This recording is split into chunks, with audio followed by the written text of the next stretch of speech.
अस्सलाम वालेकुम। आज का हमारा टॉपिक है the first law of thermodynamics. ठीक है, थर्मोडायनामिक्स के फर्स्ट लॉ के बारे में हम स्टडी करने जा रहे हैं। ठीक है, इस लॉ को हम दूसरे लफ्ज़ों में law of conservation of energy भी कहते हैं। ठीक है, यानी कि according to this law energy can not be created और डिस्ट्रॉयड, इट में change from one form to another form. ठीक है, यानी कि जो एनर्जी है, एनर्जी को ना तो हम पैदा कर सकते हैं ना ही हम उसे डिस्ट्रॉय कर सकते हैं। ठीक है, बल्कि उसे एक हालत से दूसरी हालत में तब्दील कर सकते हैं।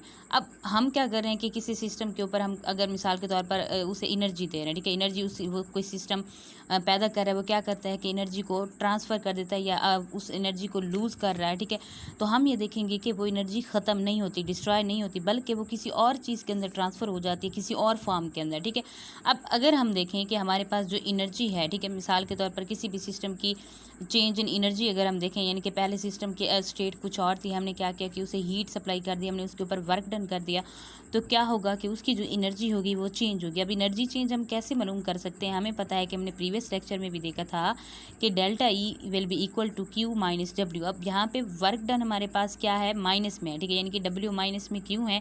क्योंकि work done is by the system. ठीक है, यानी कि यहाँ पे जो वर्क किया गया है वो सिस्टम की तरफ से किया गया। ठीक है, सिस्टम ने वर्क किया है सराउंडिंग के ऊपर। ठीक है, तो इसी वजह से जो डब्ल्यू का साइन है वो नेगेटिव है। अब डब्ल्यू की हमें पता है, हमने ये भी प्रीवियस लेक्चर में डिस्कस किया था कि W will be equal to P delta V.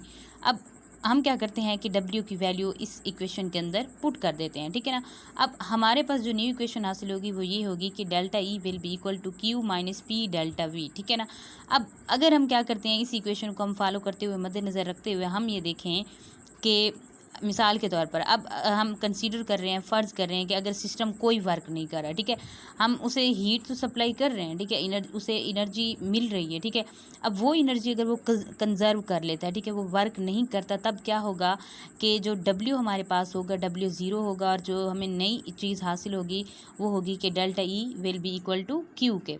अब लेट सपोज़ हम दोबारा से कंसीडर कर रहे हैं एक अलग एक्सपेरिमेंट के अंदर, हम ये कहते हैं कि हम सिस्टम के ऊपर वर्क तो करते हैं। ठीक है, लेकिन हम उसे अलाउ नहीं करते कि वो हीट को सराउंडिंग के अंदर ट्रांसफ़र करें। ठीक है, हम सिस्टम को क्या कर रहे हैं, हम उसके ऊपर वर्क डन कर रहे हैं, लेकिन हम उसे अलाउ नहीं कर रहे कि वो जो अपनी हीट है उसको सराउंडिंग को दे दे। ठीक है, या उसके अंदर ट्रांसफ़र कर दे, तब जो हमारे पास वर्क डन अपेयर होगा वो इंटरनल एनर्जी, ठीक है, change in internal energy of the system के तौर पर अपेयर होगा। ठीक है, यानी कि हम ये कह सकते हैं कि जो क्यू होगी हमारे पास, यानी कि heat will be equal to zero, और जो हमारे पास नई इक्वेशन हासिल होगी वो ये होगी delta E will be equal to W के। ठीक है, अब हम इस इक्वेशन को देखते हैं कि यहाँ पे डेल्टा ई, हमने देखा कि डेल्टा ई इक्वल था क्यू माइनस डब्ल्यू के। ठीक है, यहाँ पे जो वर्क डन था वो माइनस में क्यों था? क्योंकि work is done by the system. ठीक है, सिस्टम ने वर्क किया था सराउंडिंग के ऊपर, इसी वजह से हमारे पास जो वर्क डन था